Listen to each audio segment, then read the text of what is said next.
My name's Amanda DeFonte. I'm our Senior Manager of Webinars and Events here at Bonterra, and I will be your moderator today. I'm joining you live from Washington, D.C. Feel free to write in the chat where you're coming from. Always love to see what organizations are with us, where in the world you're joining from. So feel free to put that in there. And while we're introducing ourselves, I wanted to just cover a couple of quick housekeeping notes.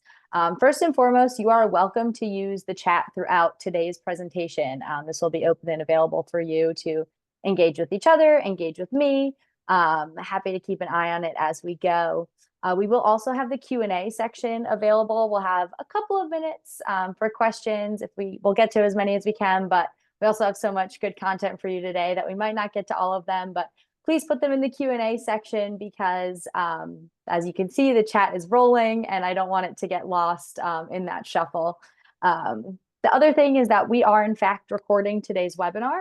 So if you're worried that you're missing something, don't worry, we will send you the recording alongside the slide deck. So if you missed something and you want to re-review it, we'll send that out to you in an email in the next 2 to 4 days here or so. So don't worry, we'll get that to you. And before we jump into the content, I did want to quickly introduce any new attendees to Bonterra here. So I'm just going to share my screen for a moment to give you a quick snapshot into kind of who we are and what we do.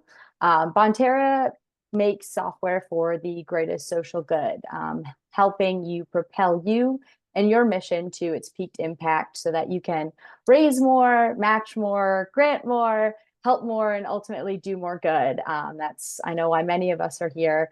We've brought together the powers of Network for Good, Every Action, Social Solutions, Cyber Grants, WeSpire, Salsa, the list continues.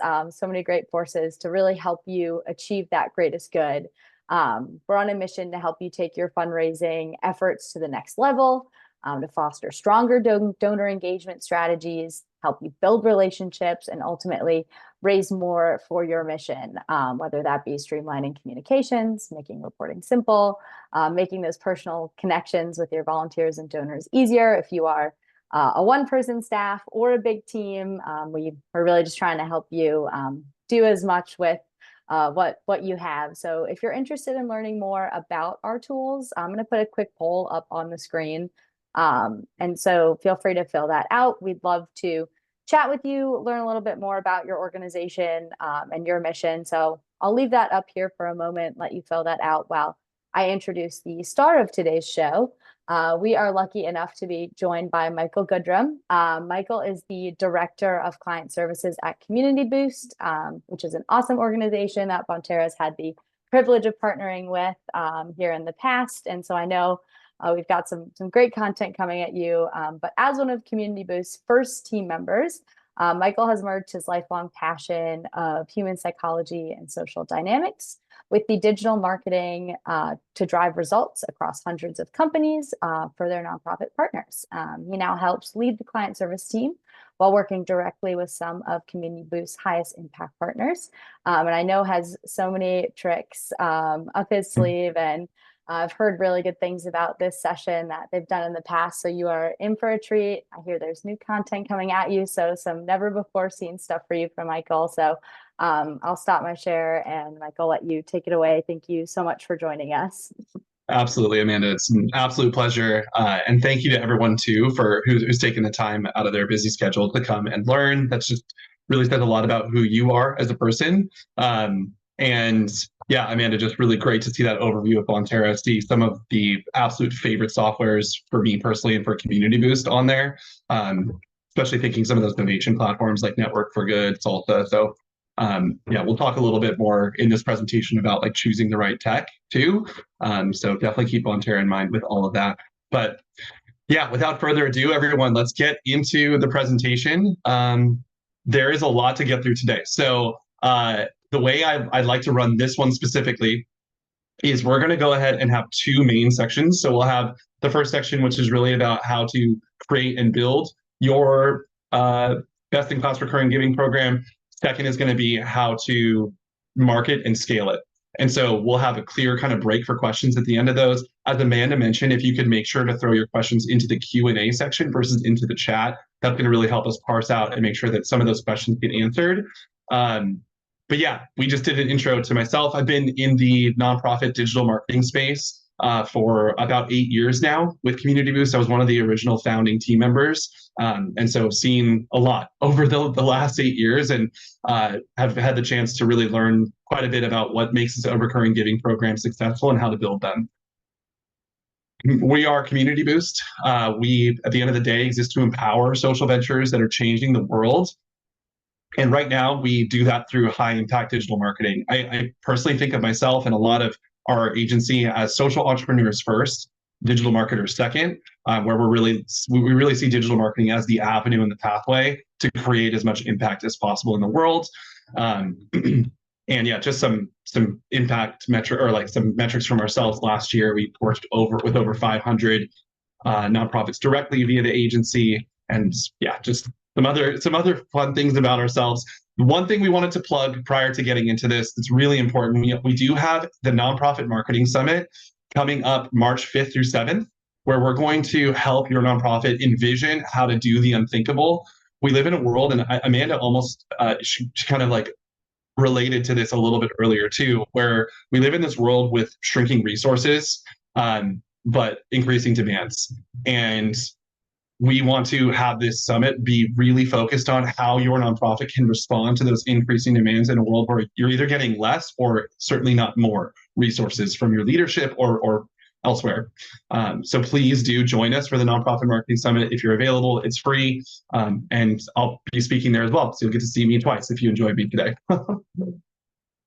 So today, what are we talking about? We are going to have 5 key takeaways. First and foremost, of course, what a best-in-class recurring giving program looks like. We're going to give you some direct examples from our work here at Community Boost. We're going to give you very clear key tips on setting up a program that fits your organization's needs, and then, of course, increases your donor's lifetime value. We're going to also talk about how to launch the recurring giving program strategically, and make sure that your creative actually converts and that your messaging aligns with what people are really resonating with. We'll then talk more about the actual channels. So like, how would you market and scale this program? And then we're going to, of course, talk about next steps and like how you can personally strategize and really think through the approach for your nonprofit's recurring program. If it sounds like a lot of content, it is. So as Amanda mentioned, we will be sending out the recording and the deck itself. There will be some slides that just due to time, I won't have the ability to dive deep into. But it's my commitment every time I run a webinar to leave you with as much value as possible. So there's going to be some stuff that you can dive through afterwards on your own. So at the end of the day, I think everyone here knows what a recurring giving program is. If not, it's a branded, ideally branded program that a donor is able to join to support on a monthly basis, but also ideally has some kind of outcome and sense of community that they're joining and becoming a part of. We also know generally why most nonprofits should have one. I'm assuming most people are on this call because they understand the benefits that on average, we're seeing donor lifetime value increase by over 487% when we have a donor in a recurring giving program, and the retention rate really skyrockets, from having a donor go to a lapse state to continuing to support your organization when they're part of a recurring giving program. We've actually sat down with Scott Harrison, the CEO and founder of Charity Water, multiple times. I think many people here may be familiar with the Spring, which is Charity Water's recurring giving program. We're also fortunate and honored to work directly with Charity Water today, which is great. But ultimately, they have achieved some results that really have helped them grow and sustain their organization. They are about $27.61 on an average gift amount. That's not anything unachievable. That's around the average that we see as well for the nonprofits we work directly with. But the recurring revenue is wild, right? Like they're $24 million in recurring revenue per year. They have been able to achieve a pretty remarkably low churn rate. We'll talk more about other examples today. 2% is probably a little bit ambitious for what we should be considering. And then, of course, they've really been able to take this to a global community. If you haven't seen Charity Water's The Spring video, I want to say it's about 19 minutes long. And it's incredibly inspirational. If you're looking for inspiration on how to create a recurring giving like branded recurring giving program video. Certainly does not need to be of the quality or class that theirs is, but can give you some great ideas. We'll talk more about video today too. But I will say that when we sat down for a fireside chat with Scott in New York, I think this was about 2 years ago, one of the main takeaways for us was him saying the number one thing I would do differently at Charity Water, if I could, is go back and launch and invest in a recurring giving program sooner. So I want to say that today because there is this idea that it needs to be this like perfect, like all the bells and whistles figured out program.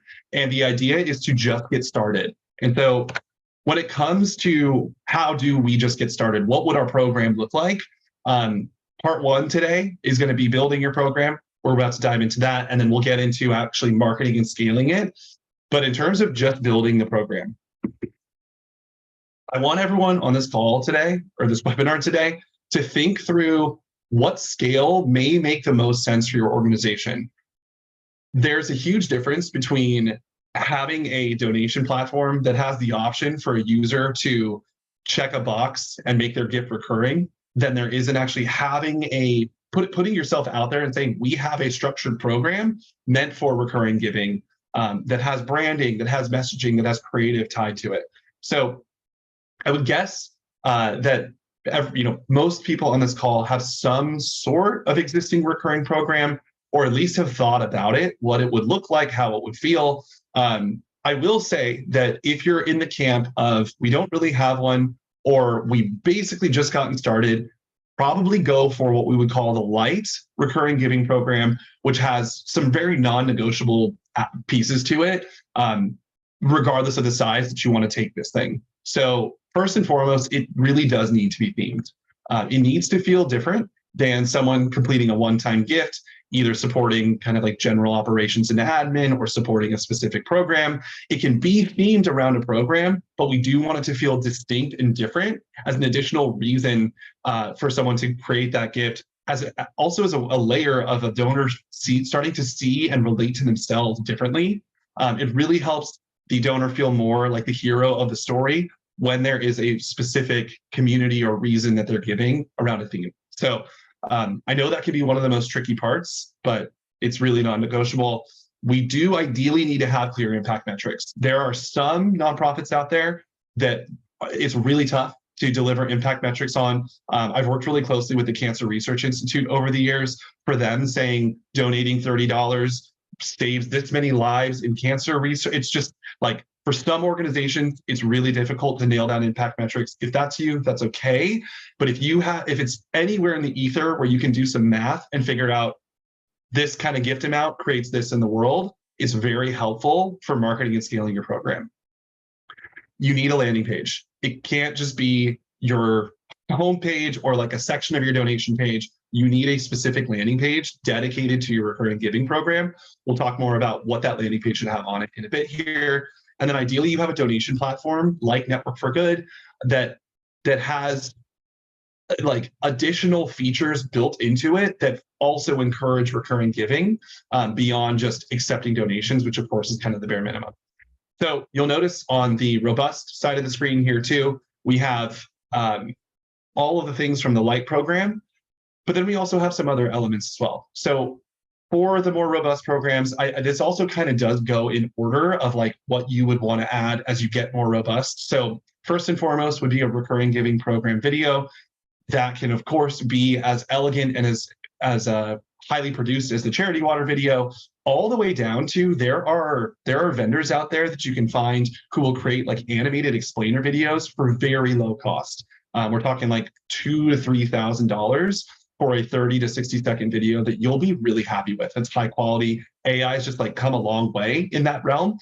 So if you're looking to go beyond the light, even just a little bit, there's kind of no real excuse not to have a video. It's also incredibly helpful in advertising and promotion of your program later. An invitation to a private community, which we'll talk more about, not just a Facebook group ideally, but something that really encourages users to engage with each other and to further spin their own flywheel of why your organization matters. Exclusive impact updates are fantastic. It really creates more of a sense of we're part of something that is a little bit unique, a little bit VIP in a way. it's also, if you have the ability to deliver some kind of trinket or welcome item to make it more tangible, that's always great. And then annual gifts, tailored media, all important if you're able to do it, but definitely not necessary past some of these initial things under robust. So this is Pencils of Promise. We have also had the pleasure of working with them over the years too, which has been great. But for them, they have very clear kind of like credibility metrics of why would you give monthly? What are you helping the donors see themselves in this future state? What's going to change for you once you are part of this community with us? They also, I think, nail what are you going to get in terms of some of those more robust extras. So some of the trinkets, you're going to get unique photos and videos. I do think Charity Water Spring program does a great job of the community aspect of you're able to kind of join calls as they launch new wells and finish projects. But I actually think Pencils of Promise's Passport program does a really great job of having more personalized and individualized things that are tangible that have you feel more part of the program. So go check theirs out if you haven't heard of this before. It's of course easy to look up on their site. But I want to talk about an example of a program that we've worked with here at Community Boost, and from a client of ours that I actually worked directly with for a number of years now. Some of you may have heard of Souls for Souls. Souls for Souls is a US-based nonprofit that also has an international impact, where they kind of have two sort of separate impact missions, but the one that they focus on with their recurring giving program is around putting new shoes on the feet of homeless children here in the United States. And so when we first started working with them, they were in the midst of launching a program called Step Up. And it was a way that you could donate monthly to make sure that new shoes were provided to specifically both micro entrepreneurs who would then be able to leverage those products to further grow businesses and communities in developing countries, as well as put shoes on the feet of children here. We ran this program for about a year, actually found some pretty great success with it, but then decided to put it through a rebrand. And so I also want to say for those of you on this call today that you feel like your recurring giving program could use a facelift, there's nothing wrong with putting it through a rebrand. We actually ended up, and I say we, I do want to be clear, their team did most of the heavy lifting on deciding what this program should be called. We did a lot of consulting on the flow of the landing pages and the feel of it, which we'll talk more about page design in a bit, but they ended up calling this program For Every Kid. And kind of looking at the overall metrics from Step Up and For Every Kid combined, it's just easier to kind of glue it all together here. We've run Meta, so Facebook and Instagram advertising, display campaigns, YouTube campaigns. We've done a little bit of search as well, so paid search, both Google and Microsoft. But really primarily on these three channels. We launched this in the summer of 2019. It got rebranded in the summer of 2020. And we sort of go in and out of focus of really heavily marketing this. And then of course there's other seasons like year end that it's really more important for us to focus on that, or back to school for them is a really big time. So we kind of put the brakes on some of this recurring giving push.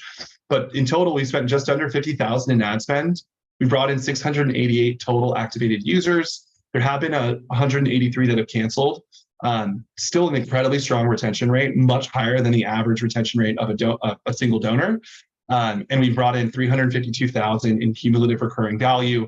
Currently, the monthly revenue is it's an 11,500 that they can depend on every single month, and it's continuing to grow.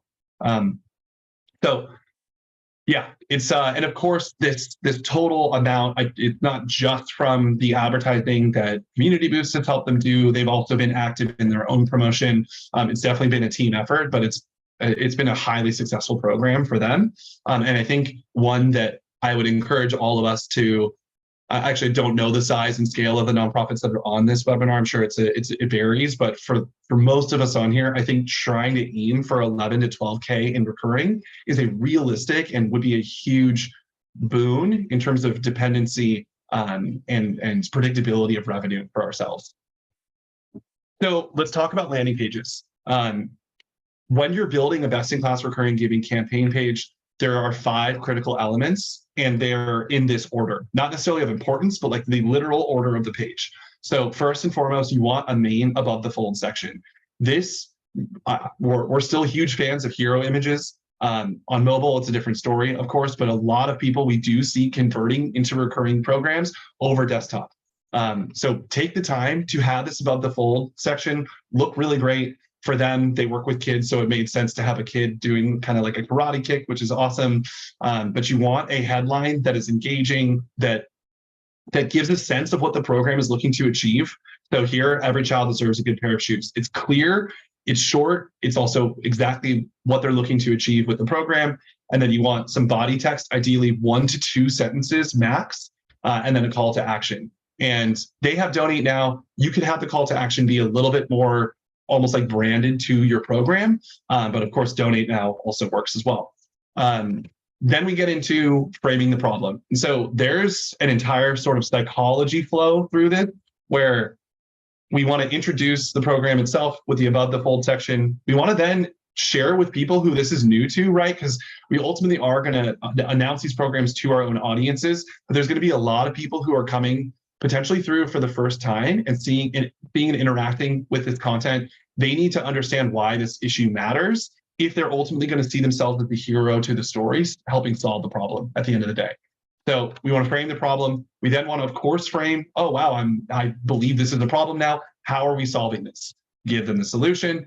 We then want to build credibility because they see the problem, they see the solution, but why should they use you as a vehicle to help solve that problem? And then give them an inroad into how they can help. And so examples of framing the problem, for them, not having a place to call home is hard enough. For the millions of kids in the US who experience homelessness, life is full of challenges. Without a good pair of shoes, kids feel embarrassed, discouraged, or left out simply because they lack something most of us take for granted. In short, they feel limited today, which can limit their tomorrow. And I'm so inspired by Souls for Souls. We've worked a lot over the years on like refining and testing messaging to get into a lot of what we're seeing here today. But like they do such an incredible job of having people realize that used or tattered or lack of shoes for children is a huge barrier to them being a kid, being successful in school, all of these things that I don't think the average person thinks about. And that is how we want your campaign landing page to make people feel ultimately. We then, of course, frame the solution. So I'm not going to read through all this just for the sake of time. We'll send these out. We have to build credibility. So why your nonprofit? And then also what I like that Souls for Souls does is they also say, why does this program make a difference? And so they call out all of these statistics of what gets helped for children when they have a new pair of shoes that they feel dignified by. And then, of course, we have how you can help. And so I would actually even probably edit this to be provide 1 pair of shoes per month, provide 2 pairs of shoes per month, provide 4 pairs of shoes. We've even explored with them, and we've done this with other organizations, like provide shoes for an entire classroom each year. So instead of it being monthly, it's 20 pairs or 25 pairs of shoes on an annual basis. And so you can get creative with the different offers that you have of how people can jump in and support. So I'd love to take a quick poll and then we'll get into some Q&A. I'm curious for everyone here, what type of recurring giving program do you think your organization is most ready for?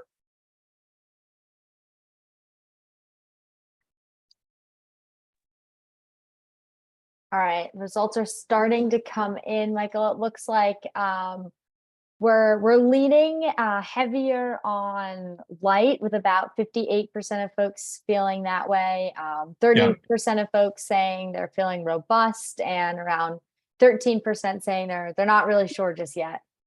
Sure. Perfect. Cool, man. Well, I appreciate that sort of temperature check-in. And please note, guys, like at the end of this, there will be opportunity to connect with both Community Boost and Bonterra if you want. We're here to talk with you about what size program makes the most sense. Or if you're like, I feel really clear on light and we just need support on kind of this one piece, we're also here for that too.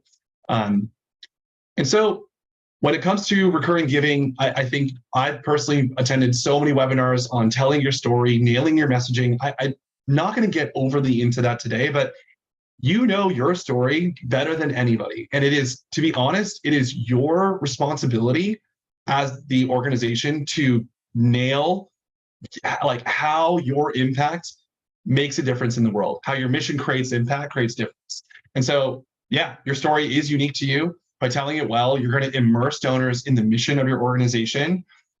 If you aren't personally, like you on this webinar, are not personally inspired by the way your organization is sharing its mission and impact via your creative, via your messaging, that's a problem. And we personally are big, both communities and myself I'm a really big fan of StoryBrand and their framework of making the donor the hero. If you want suggestions on how to kind of like go about that, or to connect with other consultants or professionals in that space, you can reach out to me on LinkedIn and I can pass you along. There are some really incredible people out there that can help you really elevate that branding and messaging to the next level.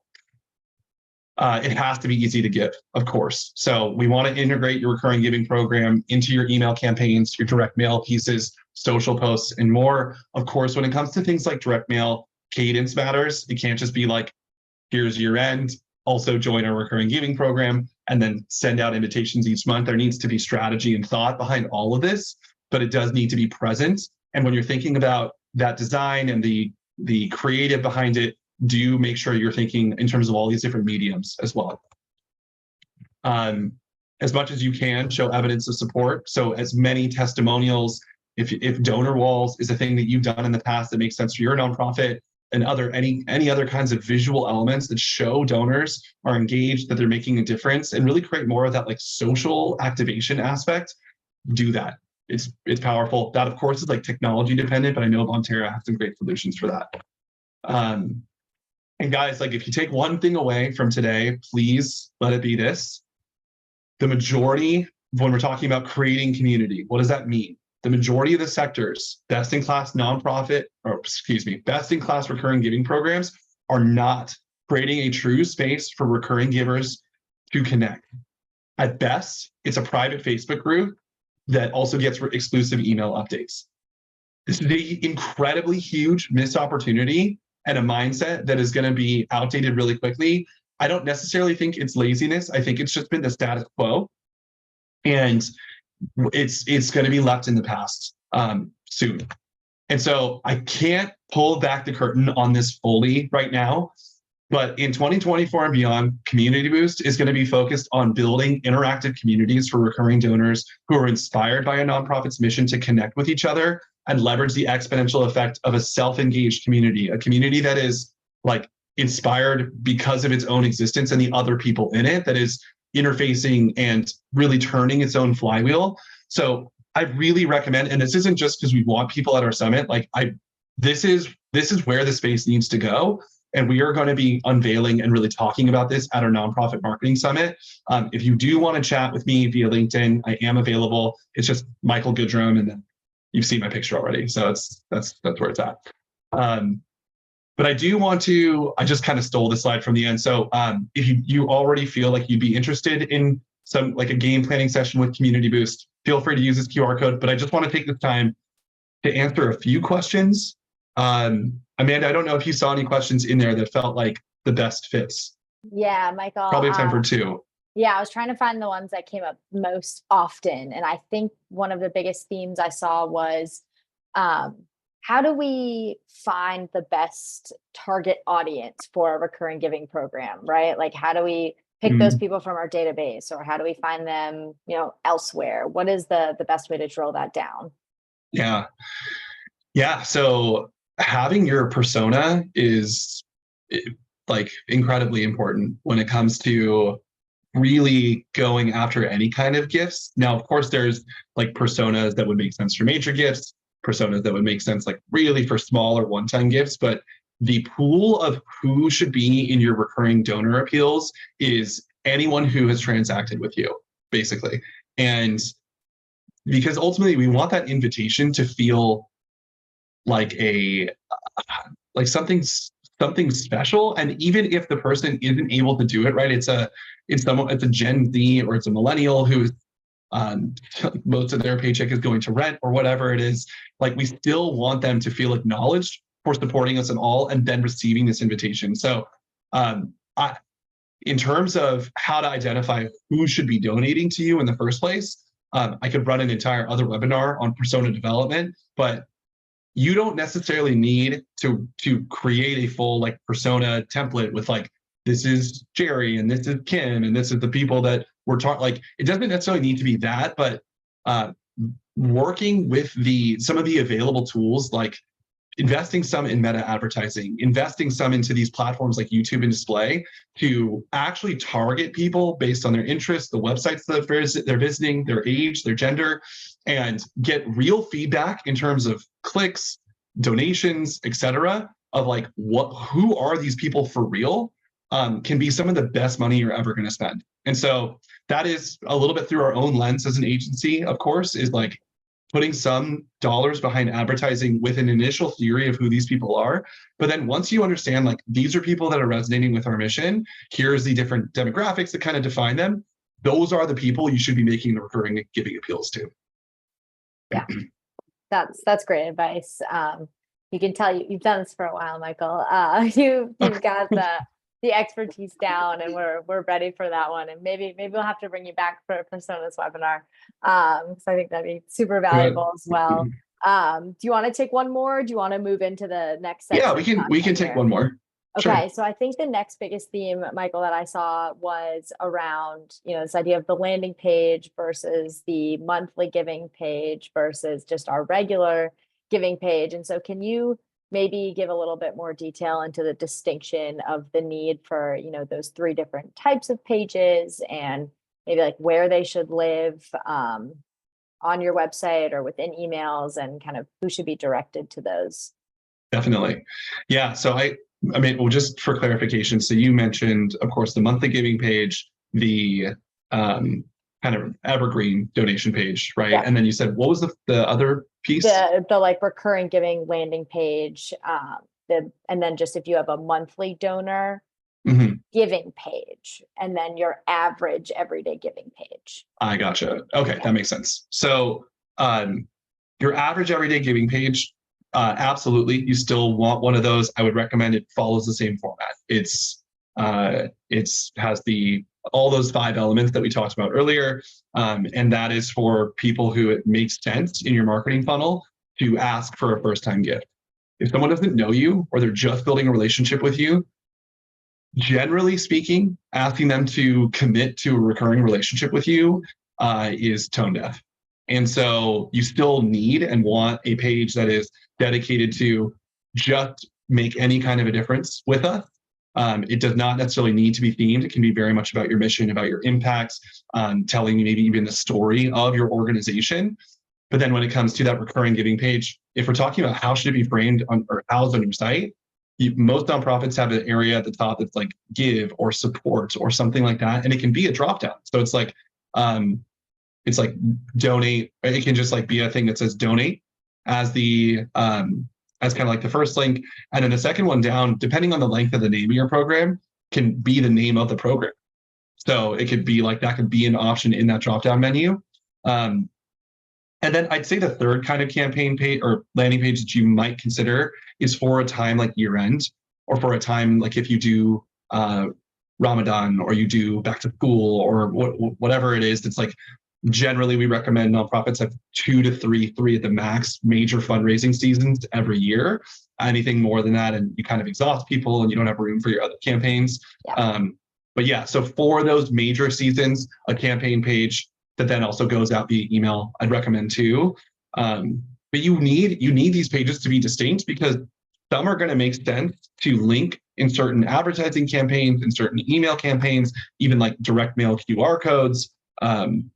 That's kind of how I would say the split should be thought about. Yeah, awesome. Thanks, Michael. Definitely. Thanks, Amanda.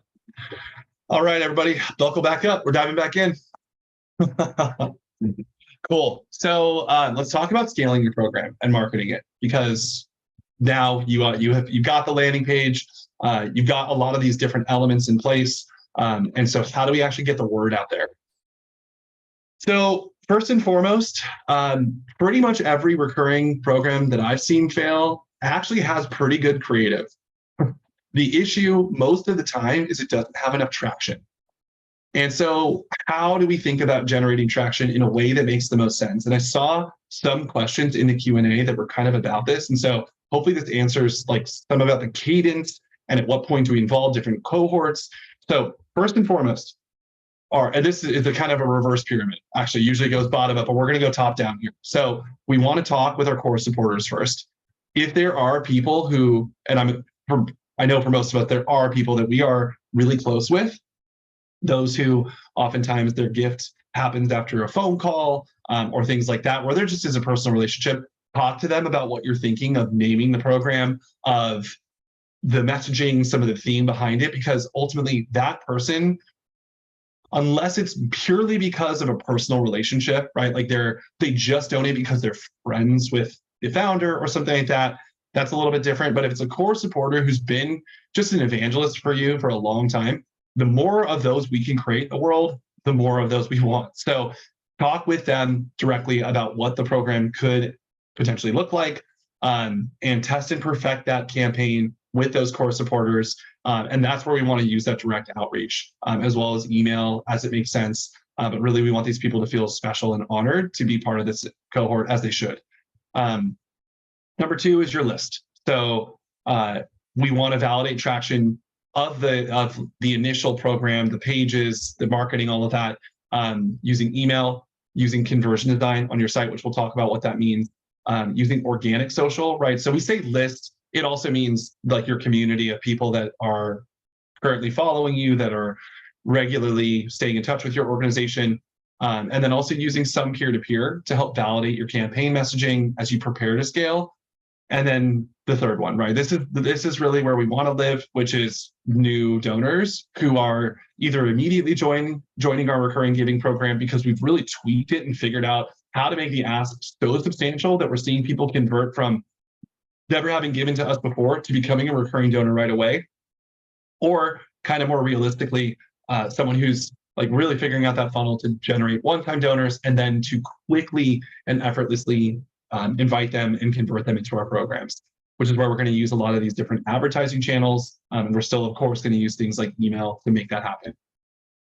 So in step one, where we're testing and perfecting that campaign messaging with our core supporters, we talked about this already, use direct outreach, of course. These are all real human beings who we want to get some of that first-party data, or I'm sorry, not first-party data, the like, I can't think of what it's called, learned it back in marketing class where you interview, it's like so we want like those specific interviews of these people and to tell them about your campaign. And then also once that's happened, you can use tools like Mixmax to send out text-only email to your supporters, also letting them know about your campaign. And then if they're open to it, to take key actions and then track their responses and ask them for feedback. Then, of course, we're going to validate traction by pushing your campaign out to your whole list, to your whole community. Tools like Mixmax let you send kind of like structured automated flows where if a user doesn't open a specific email, it allows you to then send a follow-up and a third, all with different subject lines. There are lots of tools out there that let you do this. You probably already have one at your organization. If not, I'm sure Bonterra has a solution for that as well. And track and understand, more important than almost any other phase, what open or what subject lines are resonating most with people, what calls to action are resonating most with people, how does that differ or mirror what your program, like the landing page and the other things in it, have. And this is such a critical period because these people all follow and a lot of them already support you. They're voting with their click and their attention on what resonates most with them. And you need to think about how to weave that into your program. Of course, organic social, we all know that this has shrunk. The like reach that we have here has shrunk tremendously over the last few years. Recommend maybe even boosting a few posts to your own audience exclusively around this to get more eyes on your campaign landing page, to get more votes with which posts are resonating more with people. Conversion design is using smart bars, it's using scroll boxes, it's using even sometimes full page dropdowns on your website for people that are going and just visiting it normally of their own accord. So your audience that may not be checking their email or social, but is going to use your website like they normally would. You want to use conversion design to try to push people through to that recurring giving page, recurring giving landing page, and estimate what works best in terms of messaging from those conversion design elements. And then this is a crazy pro tip that we've been able to do a few times. You can actually set up A/B testing for emails, for landing pages. So like the copy on your landing pages, there are lots of tools out there that let you A/B test what the messaging is. So you actually get real information in terms of this landing page had a 15% higher conversion rate of people joining our recurring giving program on this initial validation period than this other one. Cool. When we start to do a mass advertising campaign or however we want to scale it afterwards, this is the page we should go with. So just going to show you an example of that. This is the Citizens Foundation. So they're a Pakistan-based nonprofit, but they do have a very impactful United States chapter or agency. And this doesn't give a full view of the page, but we tested everything on this page as we were setting this out to their list. So you'll notice the headline is different. You'll notice that the background hero image is different here as well. We ended up also testing it with boys. We also ended up testing it with classrooms. We really went through a lot of iterations. They also did have a larger list, so there was a little bit more opportunity to do that. But we tested everything from like, what are the different impact amounts that we're offering here? You can see kind of that classroom approach here too. And then also like, how are we framing the benefits? How are we framing the problem? Because ultimately, just like when you design your website, it's all subjective. Like how you frame things, the colors you chose, the images you chose. I know that it's like a war room at times when you're trying to decide on something creative, because there's a lot of different opinions within your organization. But like, as much as you can let people that you're actually trying to engage in your program decide and make the calls, the better. And then tier 3 is scaling your campaign, right? So you've done the testing, you've gotten as much feedback as you can, and now it's time to market it to new donors and new audiences. So for us, we're kind of like the core mix here, and there are a lot of other channels that we just don't have time to get into today. Like TikTok has emerged as a very high impact donation driving marketing channel. But for the sake of today, not going to get into it. Maybe that's another webinar we can do at some point. But yeah, we're going to be talking through Facebook and Instagram ads, organic social, and also keeping an eye on time. Probably going to have to fly through some of this. So of course, social media marketing, it's incredibly impactful. Almost every social platform people are using either on their mobile devices or on their desktops, and keep people's focus on one thing at a time, right? Facebook and Instagram, TikTok, like you're looking at one thing, which means you have so much room to visually and from a messaging standpoint, tell your story and inspire people. It's also where people's attention is at, whether we like it or we don't. People are all over social media still today. The number of people on Twitter or X has kind of like shifted and changed, but we always want to be marketing where people's attention is at, and it is just straight up on these platforms, respectfully, whether you think it is or not.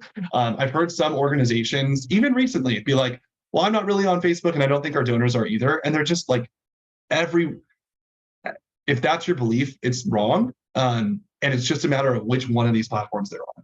And so we want to be leveraging them to market your campaign. I'll send this out so that you can kind of get a better sense of like, where should we allocate budget? But of course, Facebook and Instagram still has tremendous hyper-targeting capabilities. Facebook at times, it's something like once you've liked 100 things on Facebook of like different interest points, Facebook knows you better than your partner. Once you've liked over 250, Facebook knows you better than you know yourself. So it's creepy. Wish it wasn't real, but it is. So let's at least like put it to a force for good and have it work for your recurring giving program. But yeah, there's just an incredible opportunity to remarket to people on Meta as well, where people that have been on your website, people that have or engaged with your organic posts. It's just such a powerful tool for hitting people with the remarketing, or the recurring giving asked through remarketing at the right point. Video creative is also incredibly powerful for this platform. So if you had the time to make one for your campaign landing page, use it for your Facebook ads, or also you can cut it into like little smaller pieces that are maybe more like 15, 30-second length. But yeah. And then there is also display and YouTube, incredibly powerful platforms. Display allows you to really fill in areas of different sites. So those like banner ads, those skyscraper ads that you see, you can either design them yourself. So you can put some of the work in on even like a Canva and like have some of these specific sizes made, or you can feed headlines and images to Google and it will auto generate. Some of what you're seeing here is from what's called dynamic display advertising, or I'm sorry, responsive display advertising, where it just makes these ads for you. It really couldn't be easier. This is great for top of funnel and for remarketing. YouTube, same thing, great for remarketing, also great for introducing people to your program in the first place. Charity Water's YouTube campaign running that 19-minute ad is one of the most highly successful marketing campaigns in terms of return on ad spend I've ever seen. So don't be afraid if you feel really strong about your video content to just put it top of funnel and see how it performs in terms of recurring giving ads. And then Google Ad Grants, hopefully people here know about it. It's free search advertising dollars from Google. For the sake of time, not going to talk much more about that, but if you don't have the Google Ad Grant, I don't know what you're doing. Go get the Google Ad Grant. It's $10,000 every single month to use for free. It's $120,000 per year in advertising budget that you might not have. Email automation is incredibly powerful here too. This is going to be one of those we're sending the slides out moments where we really encourage you to lay a foundation of strong email automation that moves new users who've just met your organization all the way through the stages of falling in love with your organization and encourages them to become recurring donors. This is the ultimate goal, if you can get to it, is having a platform, and a lot of platforms allow you to do this these days, where certain triggers move people into different automation series. You don't have to have a volunteer series. This can be either nothing or replaced with something else that makes sense for your organization, like another thing that users can do to get engaged. But yeah, just sharing it in case volunteers do matter to you. And then this comes down, and ultimately where we're talking about today is getting people to move from a one-time donor to a recurring donor. There are, of course, lots of iterations. You don't have to necessarily wait this long. But yeah, we'll send this map out to you so you have it.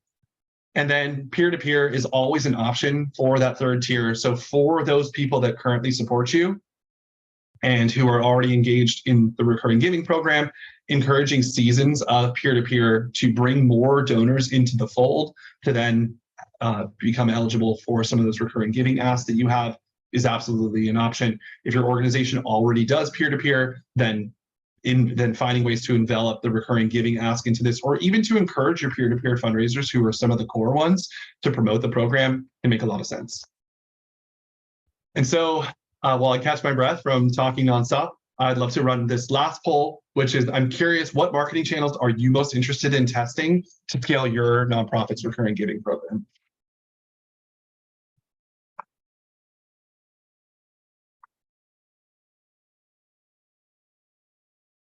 All right, we'll leave that up for a moment.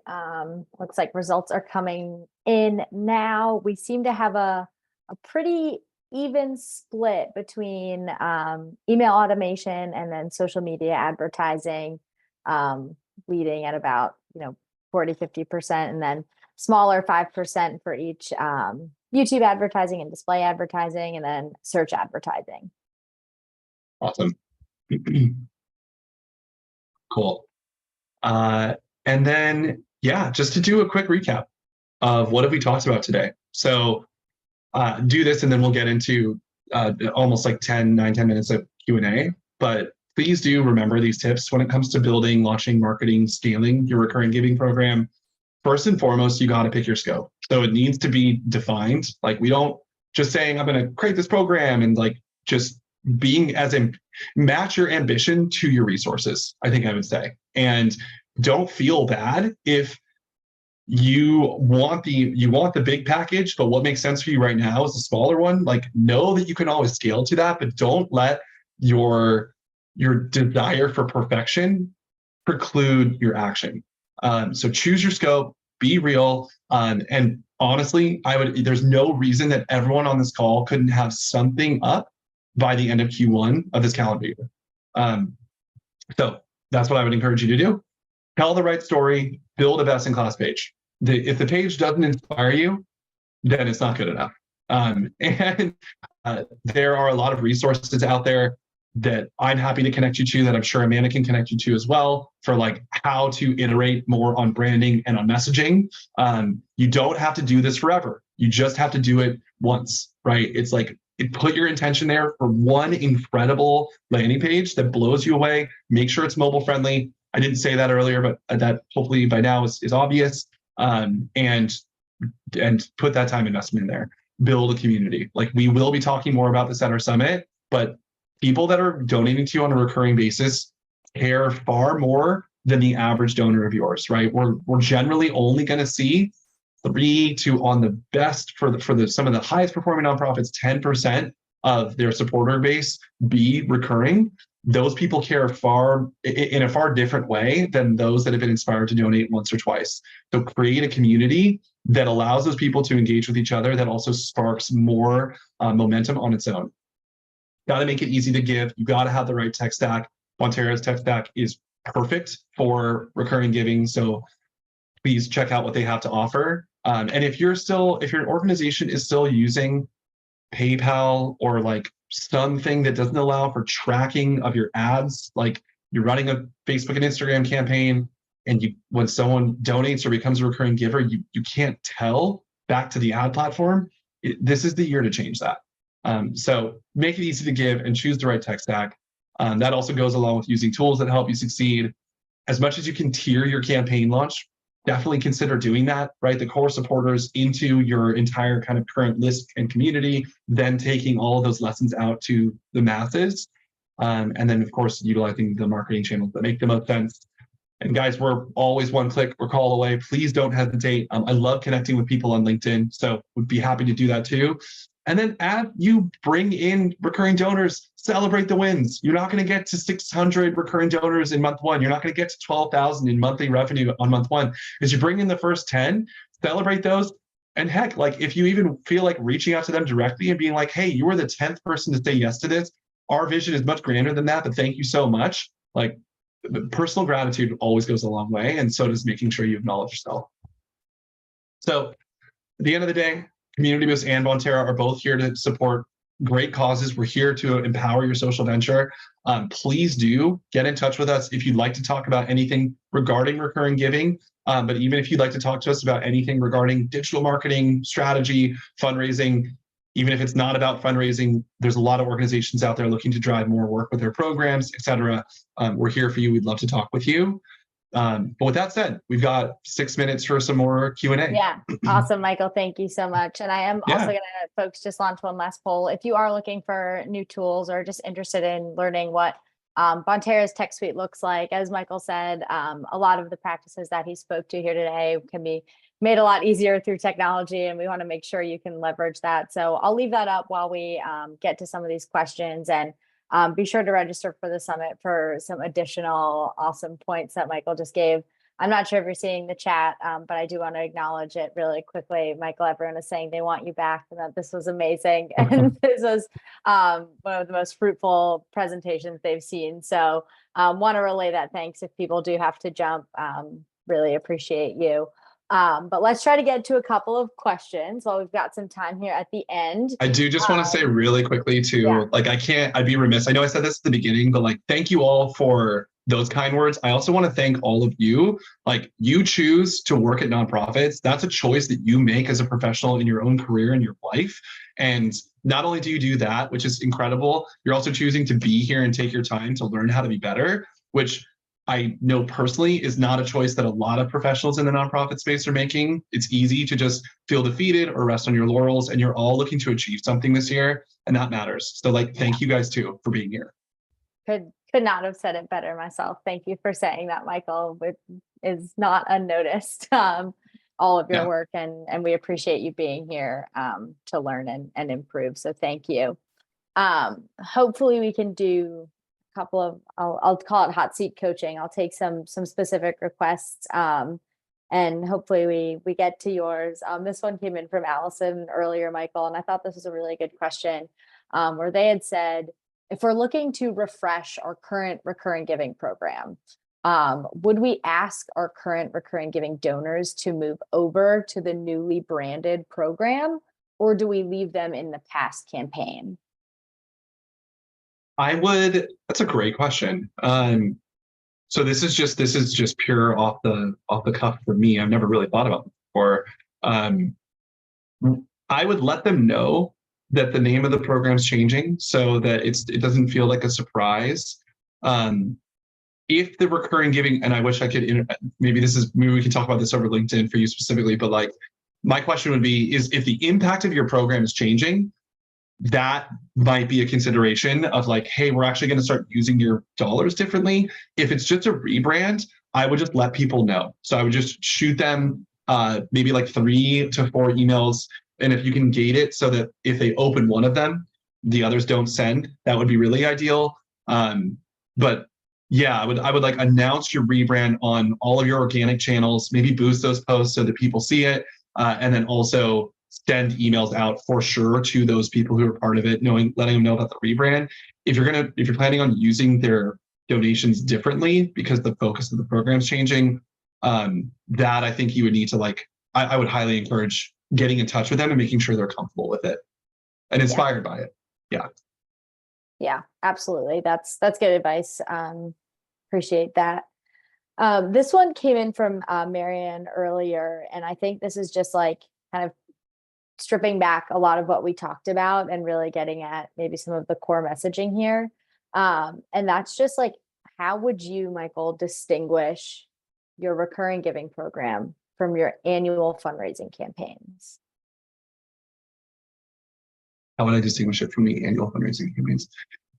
So I would personally think of your annual fundraising campaigns as a vehicle for driving increased giving during specific seasons from new people and from people who already support you, even in addition to your recurring donors. So I would think of the off seasons, quote unquote, as the times to really go hard on your recurring giving program. So when you're not running those 2 to 3 fundraising campaigns, if you're running more than 2 to 3 fundraising campaigns, you're probably missing out on the net total positive impact you could have of doing 2 to 3 really well and like acknowledging, delivering gratitude, letting people breathe. And then hitting the next one, and then also focusing on some of those like marketing funnels to generate recurring donors outside of it. Yeah. But yeah, I would say how you differentiate between the two. I wouldn't push recurring giving during your like core fundraising seasons that are branded that like you have a campaign around. And I would in the off season do the promotion around your recurring giving program. Cool. Yeah, that makes sense. That's good advice. All right, we probably have time for one. I'll try to do a quick question, like a one word answer question. One that came in from Jessica earlier, which was, should we be asking new donors and new people to donate monthly, or should we only ask our current donors? Should we be asking new people? Sorry, I broke up for a second there. New people to donate monthly or just our current donors? Yes. Yeah, I think so. As a rule of thumb, generally speaking, it's going to be people that have transacted before with you that are then going to be willing to do transactions on a regular basis. That's even true for e-commerce. So like those models that are like, oh, get your soap shipped to you every month. It's like, well, I've never even had it once. So how would I know that I want this product or this service recurring? There are exceptions. If you are seeing what feels like tremendous response from your audience around your recurring giving program, try out taking it to cold audiences. Souls for Souls, who we looked at earlier, is one of the exceptions to that rule. Their impact metrics are so clear and their program is so like easy to understand why it matters. And that the floor of $20 is pretty low. So we actually have seen a lot of people just from campaigns that have not donated before become immediate recurring donors. But I would say start with your own audiences first. Do some light testing of like taking that out to the public with with cold audiences. But if it's not converting, if it's like feeling like not a good use of your money, then focus your campaigns on bringing in one-time donors and really elevating the appeal of the recurring program to those one-time donors. Yeah, that makes total sense. Yeah, that's a good analogy. I like that one. Like, why would I want this? So I don't know anything about it yet. Yeah, that was great. Well, that unfortunately takes us to time here. That was so much wonderful information jam-packed into an hour, Michael. Get water and like take some deep breaths after this. I'm amazed that you were able to get through all of that. Really appreciate everyone's participation, your questions, your engagement throughout the session. If you're looking to continue to advance your mission, looking to make some changes, be sure to reach out to Community Boost. They're a great resource and great help. Get in contact with us at Bonterra if you're looking to change some of those technology tools that you're using and wanting to grow with us. We'd love to chat with you, but if not, thank you for being here. We hope this was an excellent resource for you. I hope to see you at our upcoming webinars here at Bonterra, and I hope you'll attend the summit at Community Boost. We've been fortunate enough to be a part of their summit for the last 2 or 3, I believe, and they're so amazing, and there's so much great content, great speakers, so definitely encourage y'all to sign up for that. But thank you so much, Michael. Thank you for being here. And I hope everybody has a lovely rest of your day. Cheers, everyone. Thank you so much.